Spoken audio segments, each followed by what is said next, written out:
Good afternoon. My name is Rita KUSI, host of 30 Minutes with HR, also CEO of KUSI Consulting. Thank you for tuning in to episode 3. I am here today. I'm actually joined by our human resource manager, Seth Osei, who you'll get a chance to meet shortly. So this program is in collaboration with the Association of African Universities, as well as with Keeping You Simply Intact Consultant, KUSI Consultant. And we are live right now on AAU TV. So thank you for tuning in. You can watch live on the Association of African Universities Facebook page. Now, today's topic is very interesting. Today, we are discussing the rights of both employers and employees upon entry. Before we dive straight into that topic, we want to have a quick discussion. Now, last week, our show was about job searching strategies and talent acquisition. And after the show, we received a lot of great feedback. We also received a lot of questions. And one of the questions we received was, the viewer wanted us to talk a little bit about the questions that are asked during interviews and how they should approach these questions. And we actually thought this was very important because when we conduct interviews at KUSI Consulting, we've identified 3 questions that actually gets the interviewee very, very nervous. So today we're going to share a little bit of those questions with you and exactly how you should address them. So, hi Seth. I'm fine, Rita. How are you? I'm doing great. Good. You want to greet our viewers? Yeah, I want to say a very good afternoon to your viewers. Okay. Okay, I have to commend you that you are really doing a good job. Thank you very much and welcome. Thank you very much. Yeah, so today is going to be an interesting conversation. Yes, exactly. That's what I'm also expecting. Okay, so can you tell me about yourself? Okay, thank you. My name is Seth Osei, HR Manager for KUSI Consulting. I'm a graduate from the University for Development Studies. My area of experience include marketing, HR, and banking. I have 1 year experience as a marketer and a 2-year experience as HR manager. Okay. Yes. That was actually a good way to introduce yourself. Exactly. I'm going to ask you again. Can you introduce yourself? Thank you very much, Rita. My name is Seth Osei, a graduate from the University for Development Studies. Okay. I am X amount of age. I don't want to put my age on live television. I come from a family of 5, which I'm the 3rd born. Okay. Good. So I'm going to stop you right there. So the first scenario, you actually answered it in a way that the interviewer, right, the employer would actually expect you to answer it. Right? But I'm sure because we do interviews together, can you tell the viewers what was wrong with the second scenario? Okay, so the second scenario, I failed to actually bring my professional background, professional experience in answering the question. So one thing that you have to have in mind that before you even go for an interview, you need to have what we call an elevator pitch. An elevator pitch, like maybe in a 1-minute description of yourself, how you describe yourself. Maybe you have someone meet you, okay, so what is your name? Maybe I'm Seth Osei, HR manager for this. So you need to have an elevator pitch. Yes. Okay. So not just should you have a very crafty elevator pitch, but I think you got a bit personal when you were talking about yourself. Yes. You know, so what we are trying to bring your attention to is the fact that during interviews, the employer doesn't necessarily want to hear about your childhood history, you know, how many children you have, your religion, you know, where you're from. If the conversation calls for it, then obviously you might want to be more engaging and share that with them. But do you admit that sometimes during interviews, candidates share a bit too much? Yes, I think candidates share a bit, based on my experience, candidates actually share a bit more than what is even not expected from them. They share unnecessary stuff, let me put in quotes, unnecessary stuff. But the trick is, before you go for an interview, an elevator pitch, the reason why I keep on mentioning elevator pitch is that an elevator pitch for an accounting role should not be the same as an elevator pitch for the marketing role. Okay. What I do is, I have a background, my academic background is in planning and development. Okay. So after completing school, all the work that I've done does not relate to what I've learned in school.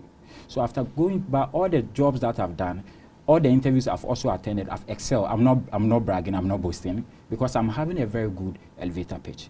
Anytime I go for an interview, for instance, when I was going for the banking job, my first job as an operation officer at a microfinance, when I went, I realized that I was not having a banking experience. I was not having an accounting experience. But when I went, I know that banking is all about sales and marketing. Exactly. So when I was going, I had an elevator pitch of what? Sales and marketing. Exactly. So I went, I didn't say unnecessary stuff. So within 2 minutes, or within 30 seconds, I expect the employer or the interviewer to actually ask me a question. So I was like this. My name is Seth Osei Kodua, a graduate from the University for Development Studies, and also an experienced, so I intentionally dragged the word, an experienced sales and marketing executive. So what will be the next question? What will make you think that you are experienced sales and marketing executive? Exactly. So I remember also where I had a problem was when I attended an interview at KUSI Consulting. I realized that I've been asking the question. I was like, my name is Seth Osei Kodua. I've done this, but still, I've not gotten to the point where the interviewers are supposed to ask me the question. I was not asked the question. So I realized I got a trick, and I was like, but not without a challenge.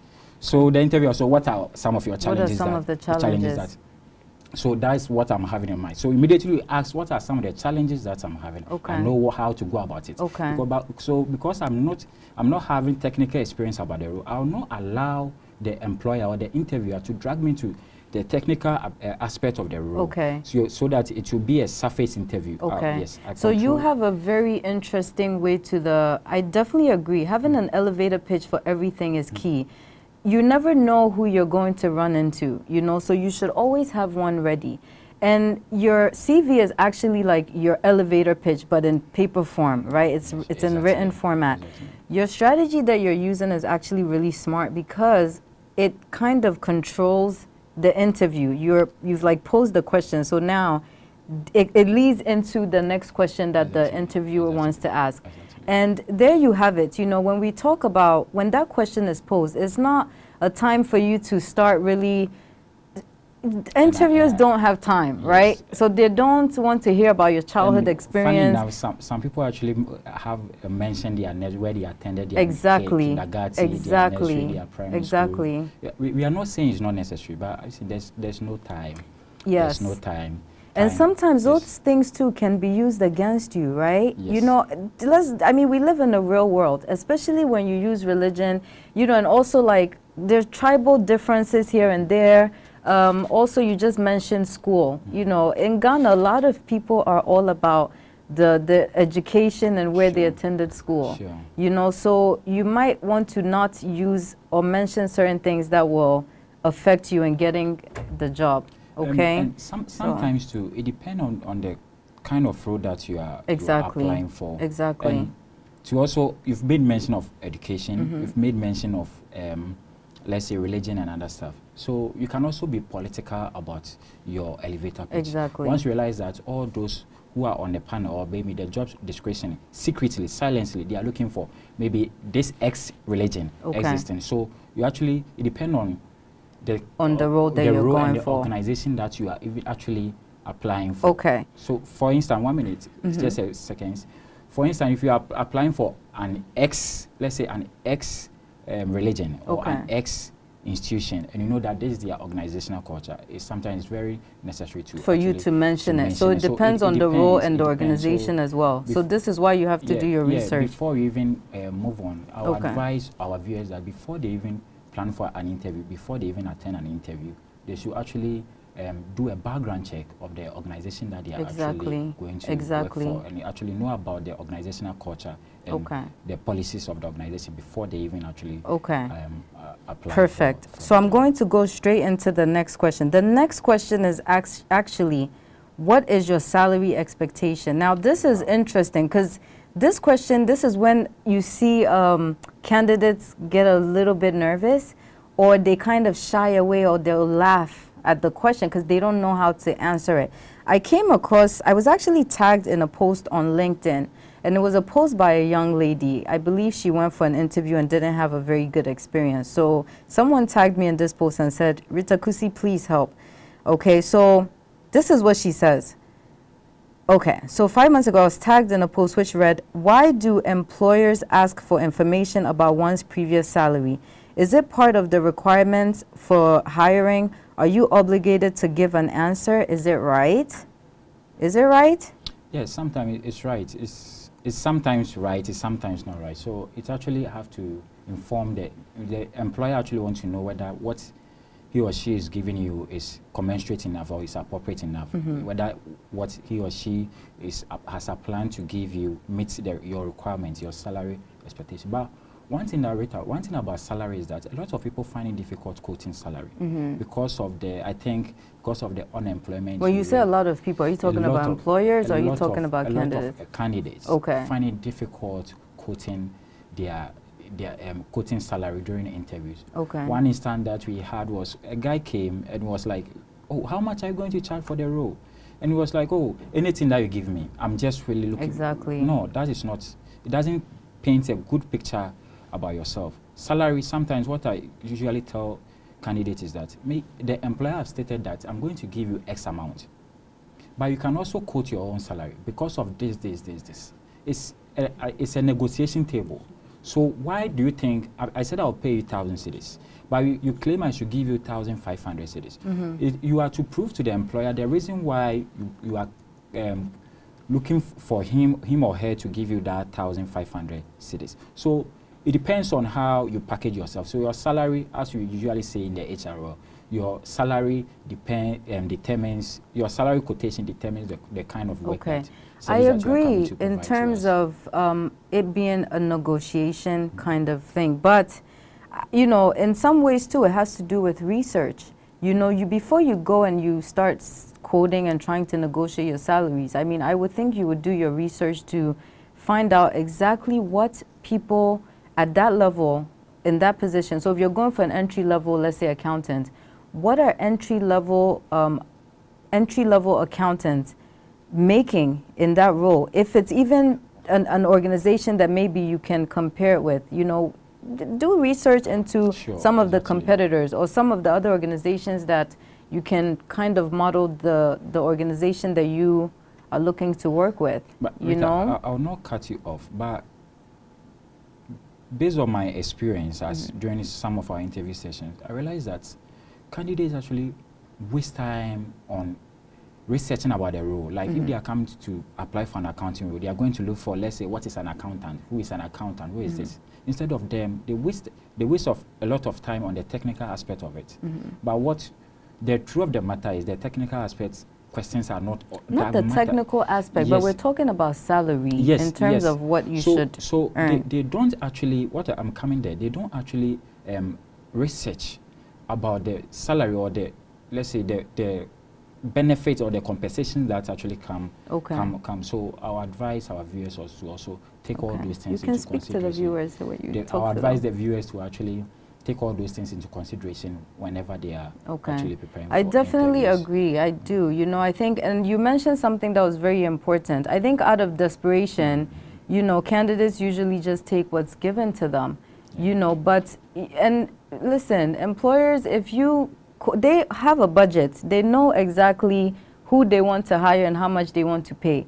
So when you go and you can sell yourself short just by accepting whatever it is that's given to you out of desperation. And this is where the research and having negotiation skills really come into play. But the question she asked at the end was, is it right? It is absolutely right for an employer to ask you questions about your salary sometimes it's a test. They want to kind of get an idea of your self-worth. Do you believe that you're worth more than what they're actually offering, or do you believe you're worth less? You know, so have an honest, genuine conversation about the salary that you feel that you deserve. I'm going to get to the last question, so that we can get to the actual program. I'll add something sure, go ahead. Last week during I watched your show. The program. I watched the program, and it was like all of what that was talked about was soft skills. So the salary negotiation is also a test to examine your soft skills. How do you do your negotiation? Yes, so it's also a test. Exactly. So yes, exactly. To actually test. So you shouldn't just skills. go and settle for don't just settle what for you less. think you're not worth. I definitely agree. So it's all about what you, the individual, believe you're worth. Is also a lot of research that comes with it. Make sure that you are getting the salary that you deserve and you're not selling yourself short, right? All right, so the last question here before we move on, we don't have much time for the program. What are your weaknesses? This is another one. People say, I don't have any weaknesses. No, you have. We're perfect. I don't have any. What do you mean? No, you don't have any weaknesses. Everybody okay. has got his so if you get asked that question, how would you answer? Well, sometimes what I usually say is, obviously in interviews, sometimes we all lie. Some people lie, yeah. What I usually say is, we don't condone lying. Yeah, but yes, sometimes, yeah. Now, during the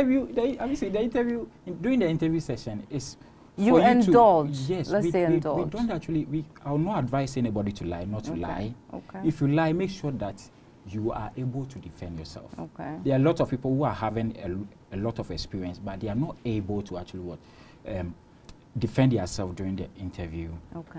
Interview day. So your weakness, this is what I usually say, which every employer, that is the secret, every employer likes it. Like, I overwork myself too much to the extent that I sometimes overwork myself too much that I sometimes work unnecessarily on other departments. Okay, which implies that in a short which literally means that I'm trying to tell you that I sometimes overwork myself on other departments. Exactly. Which every employer, like anybody. You are a workaholic. Who doesn't like that? No, I'm versatile, kidding. Who is versatile and can work in all departments. Exactly. Yeah, sure. So in a way, it's like it's a strength, but you've made it seem as though it's your weakness, right? And that's the way that you do answer that question. You kind of take something that's your strength and you make it seem as though because you overdo that particular thing, it has become your weakness, you know. So yeah, I think what Seth mentioned is actually a great example in terms of I'm an overachiever, you know. I like to make sure that the work gets done, and sometimes that means that I don't stay in the confines of my job description. I may end up helping my coworkers. I mean, who doesn't want that kind of person on their team? Yeah, so right? Listen, the secret is that if you don't know and you tell your employer your weakness, your real weakness, I tell you, you can lose the job. Yeah. It depends, though. I mean, maybe it depends on the. Yeah, I sleep on job, and you tell your employer that you sleep on job. You do this. You definitely don't want to say that. You are not this, and exactly. You tell your employer this. No. So this is strategic. Keep to time. I can't keep to target. I can't meet deadlines and other stuff. So if you tell your employer this, I bet you are not going to get it. You're not going to get the job. So you have to be strategic when answering these 3 questions. Again, tell us about yourself. What is your salary expectation and what are your weaknesses? All right, so now we don't have much time, but we're definitely going to get into today's discussion, which is rights of both employers and employees upon entry. So I think we were talking yesterday, and one of our clients actually called on Friday evening as I'm de-stressing from a hard week. You know, so at KUSI Consulting, once we place candidates, one of the services that we offer is counseling services. So HR consultancy, they can give us a call and let us know what issues they're facing on the job. And what we do is we provide them with advice on how to handle it, whether or not they need us to intervene. So this one employee that we've helped place with a client, he had an issue where he felt as though the job description that he received in the beginning, before he was even hired, he's been working there since February. That job description has changed a bit. He's even received a raise in salary because of the additional job requirements that he's now undertaken. And he doesn't know what to do. So now it's caused a very uncomfortable work environment for him. You know, so during the discussion, I said, why don't you just take it to, they have an HR department. Why don't you just take it to the human resource department? You know, so in this scenario, I mean, what are their rights once they enter an organization? Okay, so Rita, thank you very much. I'd like to digest the issue before we even move on to. Okay, so now I see this issue in two phases. One person failed to do his work, and also the other also failed to speak up. The employee failed to speak up. Okay. And now you are in the company. and you went to, let's say you went to the bank, let's say in the June ending, you went and there has been a raise in your salary. You have the right to ask whoever is responsible for payment of salaries, how come this raise? You are in the organization, maybe you are doing, let's say, X and Y job, and today they say they've added A to it. You have the right to ask whoever or your line manager, why am I doing this? So how come the next time you go to the bank and now the salary has been slashed off? So what are you going to do? So now as the HR manager or the one responsible for recruitment salary also failed to actually do what we call due diligence. He or she didn't do due diligence to it. The problem that we have as a country or as a corporate in our part of continent has to do with documentation. You actually compromise with documentation. Someone came to the job, and this is the job description that has given to the person. Now the job description has changed. It has changed. It has changed. Now you didn't give the person any, let's say, letter to approve that from today going, this is what you're actually going to do. Exactly. So now, how do you hold the person accountable when there is, let's say, a mistake, or the person fails to meet target, the person fails to meet deadline? Okay. So I think the HR manager actually have to do, I'll not use in quote, do his work well, sit the person down and actually explain to the fellow why this. Also, the employee also have the right to contact the HR manager or the employer. I went to the bank and this is the increment. Before you come in, there has also been an instance where a lady on our platform, KUSI Consulting Group, was like, he works with a company, a multinational company. He went to work one day and it's like, her role has been changed and her salary has also been slashed.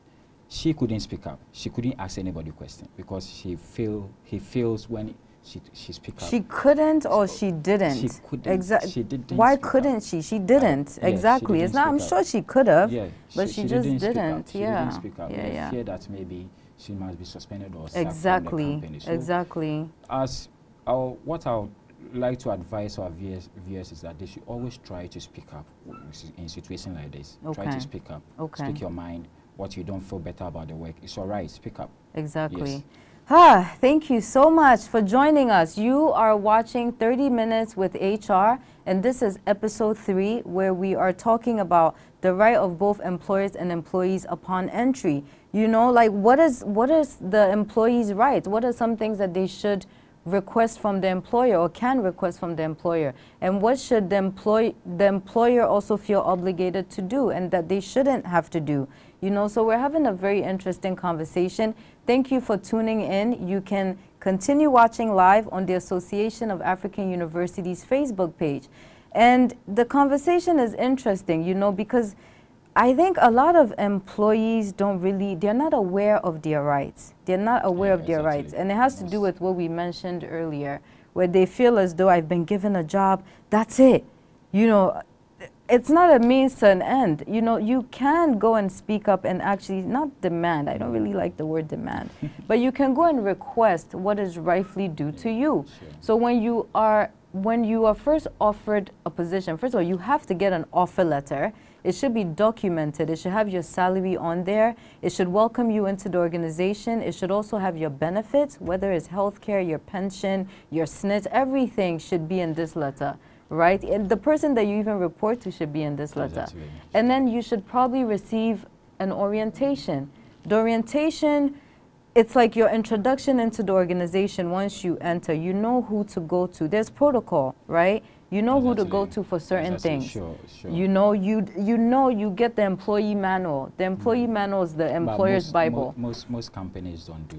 Most companies don't do. A lot of companies are much into, let's say, profits maximization than salary than employees welfare. Yeah, but isn't employee welfare what will maximize your profits as an employer? They are more of salary maximization. Hey, my profit maximization. My profit is going down. My profit is going down. But sometimes the welfare of the employee also matters. Okay. When the person comes, obviously we have to do what we usually fail to do is what we call due diligence. Once the person, this guy, he has worked in this S company before, so it's similar company, so there's no need. They don't have to go through the whole protocol. There's no need for the person to go through any protocol, any orientation. But what you forget is, the organizational culture and organizational policy of company is different from company Z. Exactly. So once you go, you have to initiate the person or initiate the new employee into the company. So, and also you made mention of what do I say? Organizational manual. Exactly. Organizational manual and organizational policies. Manual, yes. Employee manual and organizational staffs. Most companies don't do, and most employees also don't request for. Once I get my appointment letter and the salary, I'm fine. that's it. I've been looking. The appointment letter is like the offer letter. It's similar, letter, right? Yes. And it's like I've been looking for a job for the past 4 years since I completed school. So there's no need for you to go and ask this, go and ask this. But you have to ask what is due you, and also the employer is also supposed to do exactly. And the thing is, you know, I don't think employers are the employers who don't believe or are not issuing these documents, they're not aware that this is a way that they can also actually protect themselves, right? Sure. In case any situations were to come up within the organization. So usually when you provide the employee, let's say an employee manual or a company culture document, you have to have them actually sign off on it so that they can say they receive it, you know. So because in the employee manual, for instance, if an employer or if an employee at some point is caught, you know, within the organization that maybe they over-exaggerated or lied on the application to get the job, it states in there clearly that you can discharge them. If you give this document to an employee, but then you haven't had them sign off on it, they can always come back and say, hey, but you didn't give me this document. Exactly. You know? Rita, how do you hold them accountable? To add to what you are saying, like the signing of documents and other stuff, we've been mentioning due diligence.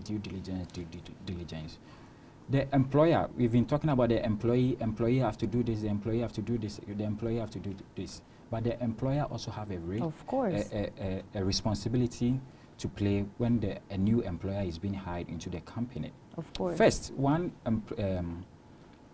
thing that as an employer you are supposed to do is to do what we call certificate. They have a term that they use to it. Certificate verification. Okay. Verify that all the document that has been presented to you, submitted by the employee, the person that you are hiring, is the right, the fellow that, the holder of the certificate is the right holder of it. You can do this in all the academic institutions. But once you fail to do it, and let's say in the near future, an issue happen or there's an incident, you have no right to hold the employee responsible. It's the responsible of the employer to actually do due diligence to all this. Exactly. So it's not only the employee who have. Of course. Employee who have the right. The employer also have to do certain things. Exactly. It goes hand in hand. You know, so employees should know and understand their rights, and they should know when and which documents to ask for. Exactly. You know, and I think we've mentioned some of these documents. So appointment letter, which is also an offer letter, employee manual. If there's a cultural document within the organization, yes, you would like to get a copy. You know, so these are things that is really, really important for you to request upon entering an organization. There are some things though that the employer doesn't really need to turn over to the employee, especially if it's related to like legal matters, grievances. You don't have to tell you exactly other stuff. Exactly. What your co-workers are making, like what their salaries are. The employer is not obligated to tell you that. Coming to that, in this on the employer's part, sometimes the HR manager actually plays the employer's part for the company, because the HR manager acts as a liaison between the employee and the employer. So let's say for one-man business, or in a situation where there's no HR manager, is the employer who does everything on his or her own. So in a situation where we have the HR manager, now the HR manager is going to do all those things that have been mentioned. Signing off appointment letter, of employees manual, organizational orientation, and other stuff. So is there actually the HR manager who does who should be responsible for doing that. So now you do understand how important it is to have a human resource manager within your company, or at least outsource a consultant. If you're going to outsource a consultant, I highly recommend KUSI Consulting. myself and Seth. And yeah, thank you very much for joining us for this discussion. I mean, we wish we can go on and on, but unfortunately our 30 minutes is almost up. Do you have any last minute words or tips or advice that you'd like to share with viewers? Thank you very much. Okay, what I would like to say is my advice will go for recent graduates who just completed with their national service. They should be very careful of scammers. There are a lot of recruitment scammers around who are actually taking money from people who don't even and we hear about this have no idea about yes. any yes, job yes. offer. So they should be very careful, and they should also be very careful about promises from relative friends. I'll give you a job. When you are looking for a job, go to the site, visit KUSI Consulting site, visit them, have a very good CV, and apply for the job. Exactly. Yes, and apply. And so have an elevator pitch. Have an elevator pitch yes. before you yes. you even apply for the job. Definitely. And also one thing that I'll add to it is that now we are in the digital world, and now the time that you even apply for the job is very, very important. So now the issue is that it's like first come, first serve. Mm-hmm. The one who submits is the CV first, is the one who got a very good CV first. Let's maintain the point. A very good CV first is the one who get the opportunity to be interviewed. So make sure that you submit your CV on time and visit the various job portal on time. Okay. So we are not going to mention any job portal, but you can visit KUSI Consulting for all your HR needs. Okay, all right. So thank you all so much for tuning in. And yeah, we are excited as well. Join us for episode 4, which will premiere next week, Wednesday at 1 p.m. Thank you again for joining us. My name is Rita KUSI, your host for 30 Minutes with HR, which is a collaboration program between KUSI Consulting and the Association of African Universities. And you're watching us now on AAU Talks. Thank you, Seth, for being our host. Thank you very much. Our guest. Thank you, Rita. All right, bye.